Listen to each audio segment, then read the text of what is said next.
नमस्कार. समोर जे आपल्याला दिसतं आहे हे येरोडा मेट्रो स्टेशन पुण्यातलं.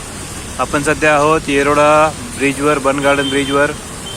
हे समोर जे पाणी वाहताना दिसतंय हे आपल्या पुण्यातल्या मुळा मुठा नदीच्या पात्रातलं पाणी आहे.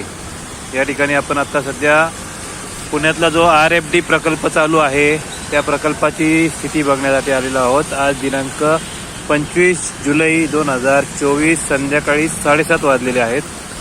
तर हे जे काही पाणी दिसतं आहे हे आज जो काही खडकवासला धरण, मुळशी धरण, मुळा मुठा नदी या सर्व मध्ये आलेलं जे काही पाणी आहे ते सगळं पाणी आपल्याला दिसतंय या ठिकाणी.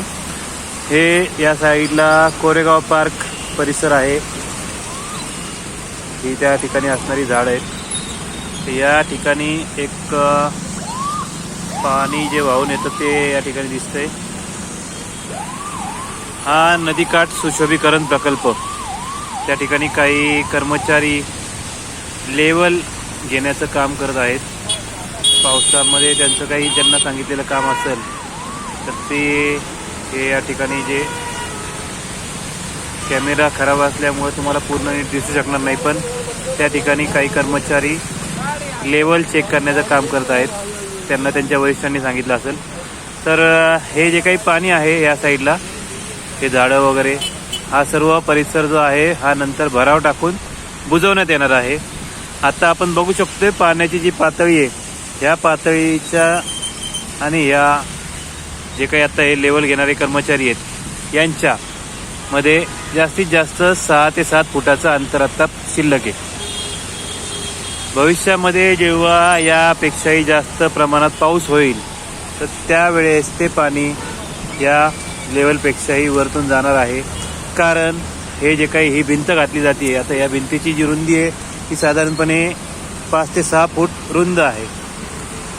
या 5 ते 6 फूट रुंद असणाऱ्या भिंतीमुळे या ठिकाणी हे जेवढं पाणी साठलेलं आपल्याला दिसतंय हे पाणी या ठिकाणी साठणार नाही. ते सर्व पाणी मधल्या प्रवाहामधनंच वाहणार. त्यामुळं नदीची रुंदी कमी होणार आणि असाच प्रकार हा या बाजूला देखील होणार आहे.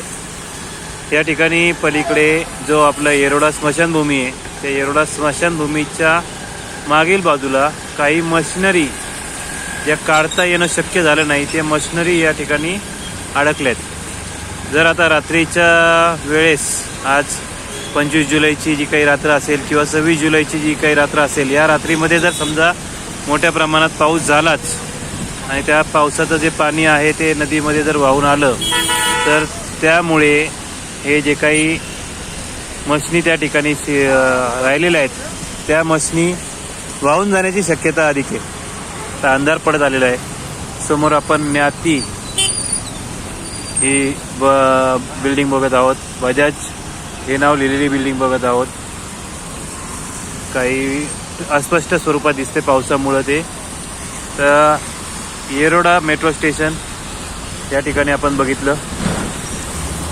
येरोडा मेट्रो स्टेशनच्या खालील बाजूला म्हणजे नदीच्या पात्राच्या साईडला हा जो काही नदी घाट, रिव्हरफ्रंट डेव्हलपमेंटचा घाट घातला जाणार. त्यामुळं तिथून देखील नदीची रुंदी कमी होणार आहे. सध्या कोरेगाव पार्क साईडला जे काही सुशोभीकरण करण्यात आलं होतं, भराव टाकण्यात आला होता, माती टाकण्यात आली होती, पोयटा माती, ती माती सर्व प्रकारची माती वाहून गेलेली आहे. आपण बघू शकतो नदीच्या प्रवाहाबरोबर ती माती पूर्णतः वाहून गेलेली आहे. कारण ह्या सर्व घाट जो आहे हा कृत्रिम घाट होता. ज्याला बंद करणारा किंवा बांधून ठेवणारं कोणतेही घटक त्या ठिकाणी नव्हते. बांधून ठेवणारे घटक म्हणजे झाडं. ती झाडं ज्या या ठिकाणी होती ती सर्व झाडं या ठिकाणची कापण्यात आली, तोडण्यात आली, गाडण्यात आली.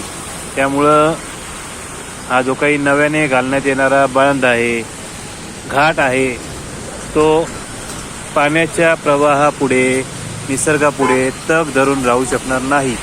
हे यामुळे स्पष्ट होत आहे. पुणे महानगरपालिका पुणेकरांचे, नागरिकांचे पैसे अशा प्रकारे पाण्यात घालवत आहे. धन्यवाद.